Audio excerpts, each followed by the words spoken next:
নমস্কাৰ বন্ধুসকল, দিব্যায়ন প্ৰভা ব্লগৰ অন্য এটা ভিডিঅ'লৈ আপোনালোকক পুনৰবাৰ স্বাগতম জনাইছোঁ।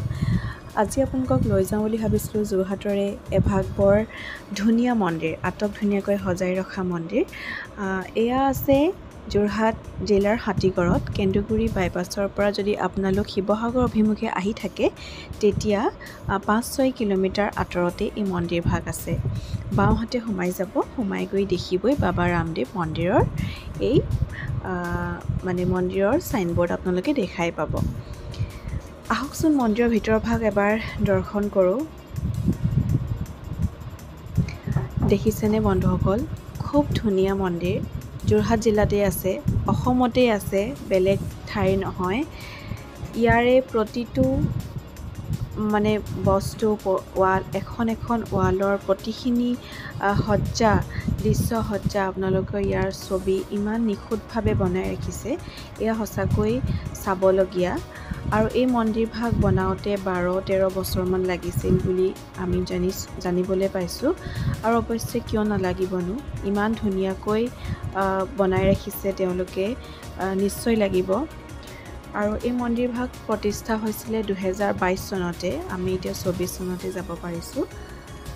ভাবিলোঁ আপোনালোককো দেখুৱাওঁ, যদিও কোনোবা নাই যোৱা এবাৰ নিশ্চয়কৈ গৈ চাব। আৰু সন্ধিয়া সময়ত ইয়াত বৰ ধুনীয়াকৈ আৰতিও হৈ থাকে।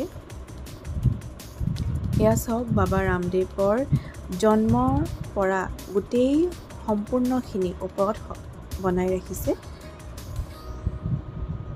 এই মন্দিৰ ভাগ প্ৰথমতে ইয়াৰ ওপৰলৈও যাব দিছিলে, তাতো বৰ ধুনীয়াকৈ গোটেই ব্ৰহ্মাৰ গোটেই বস্তুখিনি ধুনীয়াকৈ ৰাখিছে। শিৱৰ পৰা আদি কৰি সকলোকে বেৰত অংকন কৰি ৰাখিছিল, বনাই ৰাখিছিলে।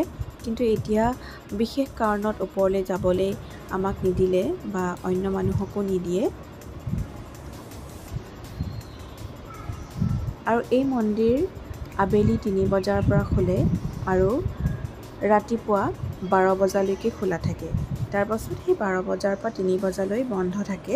তাৰপাছত আকৌ 3 বজাৰ পৰা খোলা ৰাখে একেবাৰে সন্ধিয়া আৰতি সময়লৈকে।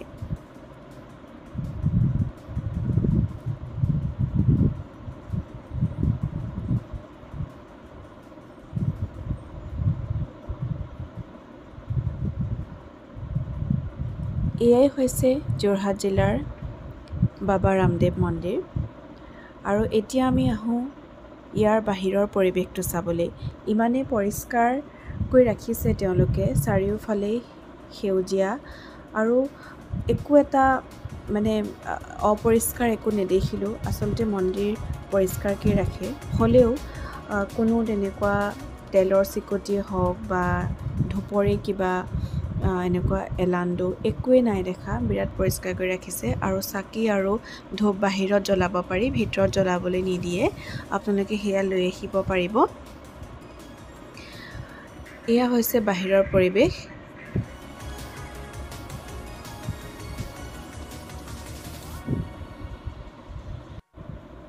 চাৰিওফালে সেউজীয়া। আৰু আহক এয়া লক্ষ্মীনাৰায়ণৰ ওচৰৰ পৰা অকণমান আহোঁ। সন্ধিয়া সময়ত পৰিৱেশবিলাক খুব ধুনীয়া হয় আৰু বিভিন্ন ঠাইৰ পৰা বিভিন্ন ধৰণৰ মানুহ ইয়ালৈ আহে।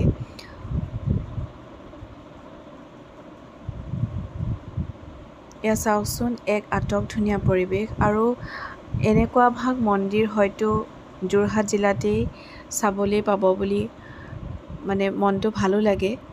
এয়া চাওক, বিৰাট ধুনীয়া। আপোনালোক যদি অহা নাই এবাৰ নিশ্চয়কৈ আহিব দেই, আৰু চাই যাবহি মন্দিৰ ভাগ। ভিডিঅ'টো বহু বেছি দীঘলীয়া নকৰোঁ। আমিও এই মন্দিৰ ভাগ দৰ্শন কৰি খুব আপ্লুত হ'লোঁ। আপোনালোকৰ ভাল লাগিব বুলি আমি ভাবিছোঁ। আৰু যদি আমাৰ ভিডিঅ'টো চাই আপোনালোকে ভাল পালে তেতিয়াহ'লে এটা লাইক কৰিব। আৰু নতুনকৈ যদি আমাৰ চেনেলটো কোনোবাই চাই আছে তেতিয়াহ'লে চেনেলটো ছাবস্ক্ৰাইব কৰি দিব। বহুত কিবা এটা দেখাব পৰা নাই, কিন্তু ভাবিলোঁ এয়াই আপোনালোকৰ লগত শ্বেয়াৰ কৰোঁ। আৰু মন্দিৰৰ এই বাহিৰৰ দেৱালয় এয়াও ইমান নিখুঁতকৈ বনাই ৰাখিছে। আপোনালোকে চাক্ষুষ দৃষ্টিৰে যেতিয়া এবাৰ চাবহি তেতিয়াই অনুভৱ কৰিব কিমান সুন্দৰ। আৰু এটা কথা খুব ভাল লাগিলে, ইয়াতেই এনেকৈ খোৱা পানীৰ ব্যৱস্থাও কৰি ৰাখিছে। এয়া খুব সুন্দৰ পদক্ষেপ বুলি ভাবিছোঁ, আৰু পৰিষ্কাৰ পানী সকলোৱে খাব। ভিডিঅ'টো ইমানেই আছিলে, এতিয়া আমি ঘৰলৈ গৈ আছোঁ। আপোনালোকে ভিডিঅ'টো চাই কেনেকুৱা পালে সেয়া আমাক জনাব, আৰু পুনৰ আকৌ নেক্সট ভিডিঅ'ত লগ পাম সকলোকে। Bye bye.